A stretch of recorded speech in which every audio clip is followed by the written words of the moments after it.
Bismillahirrahmanirrahim, alhamdulillah, wassalatu wassalamu ala rasulillah. This is the second video in refuting the lies of Ben Shapiro in his propaganda video on Israel-Palestine. In this video, we will be refuting the lie that in 1920, the Arabs began pogroms, a mass murder of Jews, in Jerusalem. Shapiro uses the word pogrom here, as well as the words mass murder, to both spark emotional trauma in the listener, as well as to libel the actual events that took place in 1920 that are being referred to. This is part of a desperate tactic that Zionists have long used to link Palestinians to European and Russian-style anti-Jewishness. Pogroms were organized and planned expelling or killing of Jews that took place throughout history in Europe and Russia. The word itself comes from Russian and was developed and used in the 19th century and early 20th century, as pogroms against Jews in the Russian Empire and early Soviet Union were both common and intense, particularly in the heavily Jewish city of Odessa, which is in modern-day Ukraine,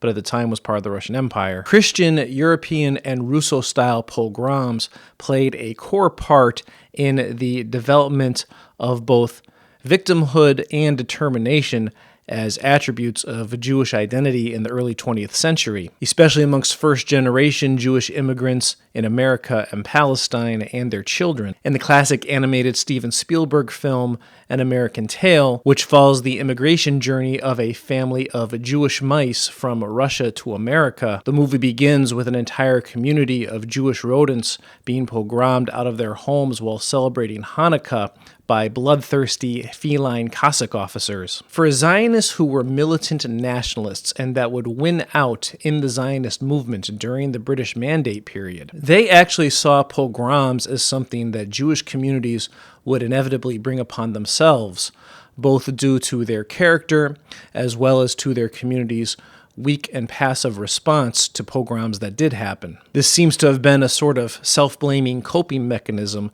that victims of trauma are often known to resort to, mixed with a sort of might makes right political theory. They believed that Jews in the 20th century, adopting a proud, militant Zionism, was both the solution to pogroms as well as necessitated by them. This is articulated in the autobiography of Ben Hecht, one of the founding producers of Hollywood, whose parents had immigrated from Eastern Europe to America. In speaking of the development of his Jewish and Zionist identity while visiting Palestine during the British Mandate period, he said, "Jews had trained themselves for centuries in the business of dying carefully, of taking care never to protest too loudly against the villainy of their destroyer, for their descendants must live among these same destroyers. Thus to give the destroyer a bad name was to make him look for vengeance against these descendants. There was a heroism in this long-practiced, careful dying of the Jews, but there was also a stupidity in it that kept ruining the Jews. The Jew managed, by his proud and pious silence, to give himself a bad name. He gave himself the name of Frightened Jew. This identity was almost a sufficient lure in itself for any group of Christians wanting to blow off steam in a pogrom." This sentiment is also shown in the autobiography of Vladimir Jabotinsky, a very key Zionist figure. He was an immigrant to Palestine in the early Mandate period from the highly pogrom city of Odessa. Jabotinsky was the fiercest Zionist advocate of militancy in dealing with the Arabs, and he founded militias that committed acts of terrorism against both the Arabs and the British officers during the entirety of the Mandate period. It's everywhere accepted that in fighting for its own creation, agents of what became the State of Israel engaged in terrorism. And these terror militias would later turn into the Israeli Defense Force, and Jabotinsky himself was a key forefather to the Likud party of today's Benjamin Netanyahu. Jabotinsky's own Zionism apparently developed in him in a young age by him having been traumatized by the pogroms in Odessa. This seems to have caused him to develop a sociopathic complex of self-hate and mistrust in others. He wrote about his thoughts in coming to Zionism as a teenager in his autobiography, saying, "I have no doubt that I am a Zionist, because the Jewish people is a very nasty people, and its neighbors hate it, and they are right. Its end in the diaspora will be a general Bartholomew Night, and the only rescue is general immigration to Palestine.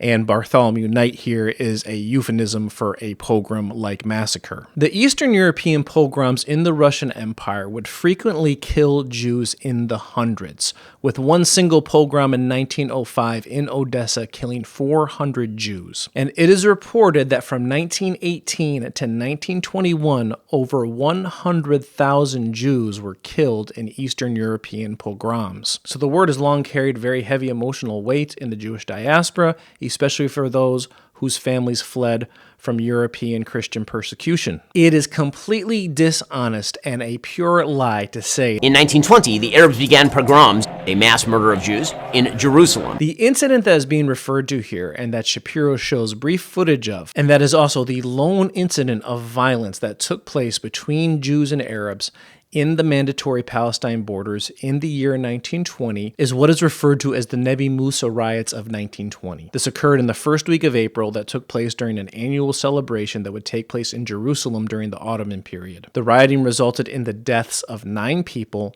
5 of them Jews, and 4 of them Arabs, a fact that in and of itself is enough to refute the idea that this was a pogrom and certainly not a mass murder of Jews. Since this was the first incident of actual violence that took place between Arabs and Jews since the Zionists had touched down in Palestine in 1918, what precisely happened and what instigated it is not insignificant.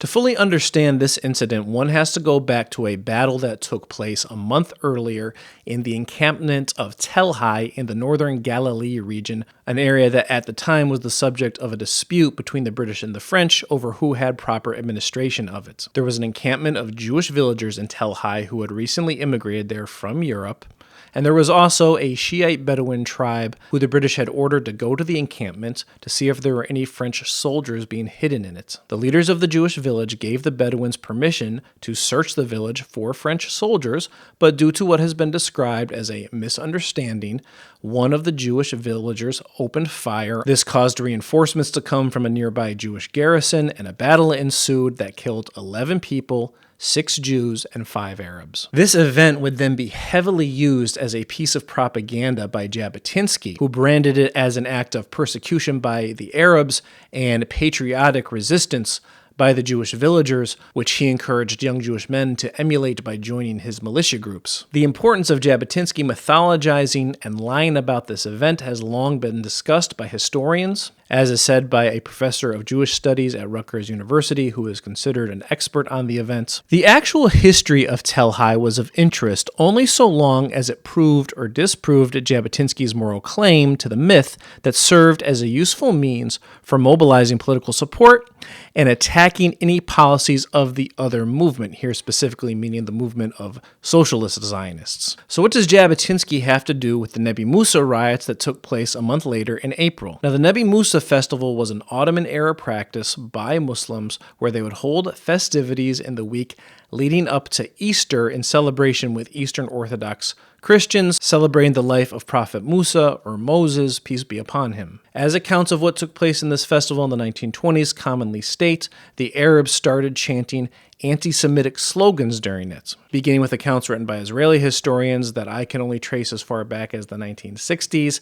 It is commonly cited that the Arabs began chanting Neshrab Dem el Yahud, or we drink the blood of the Jews. I personally have a hard time believing that was chanted, just knowing the strong cultural aversion that Arabs have to drinking blood. Arabs typically will not even eat a steak medium rare, and this is of course rooted in the prohibition of ingesting blood in the Quran. Reports of this specifically are most likely later fabrications intended to characterize the Arabs along patterns of stereotyping them as barbarians that we still see used today. I mean, that is barbaric.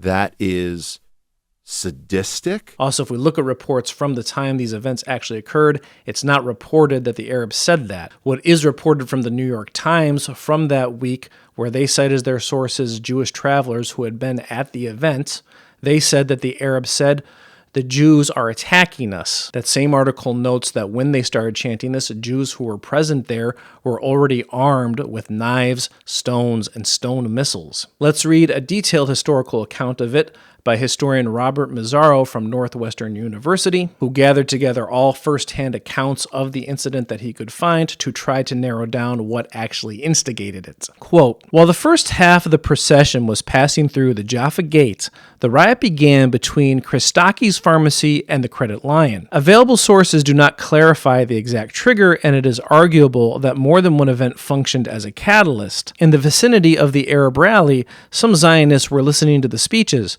It is likely some belong to the self-defense force organized by Vladimir Jabotinsky, by this time already enlisting 600 troops performing military drills on a daily basis. Already in early March, Jabotinsky was working to inflame the atmosphere, and he began to publicly predict a pogrom. Since evidence suggests that these Jewish spectators were quite provocative, allegedly, a Jew pushed an Arab carrying a nationalist flag, and he tried to spit on the banner and on the Arab crowd. According to testimony gathered by the French consulate, some young Jews standing near the Jaffa Gate attacked some Arabs after the speech delivered by Mohammed Darwish of the Arab Club. All of these reports suggest only Jewish provocation. Now, despite this, seminal Zionist propaganda has long portrayed this event as purely an unprovoked, aggressive attack by the Arabs.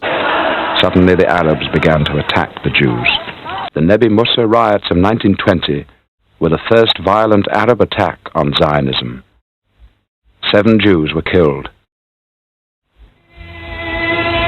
The world cared little about events. Mazzo notes that Jabotinsky had been predicting a pogrom leading up to the event, and he had actually done the same thing before the same event of the year before, even though it never materialized. Not only this, but a search of Jabotinsky's home after the riots turned up rounds of ammunition and pistols, including a pistol that Ronald Storrs, the British military governor of Palestine, had actually confiscated at the riots. Storrs actually had Jabotinsky sent to Cairo to face charges for instigating the riots, for which he was sentenced to 15 years in prison, but was quickly released when outrage was expressed in the British press over the sentencing. Even if it is generally held that the specific triggers of these incidences in 1920 cannot be fully known, the greater preponderance of evidence suggests that they were triggered by the actions of Zionists. And along with that, we have a long-recognized incentive on the part of Jabotinsky to want to create problems and backlash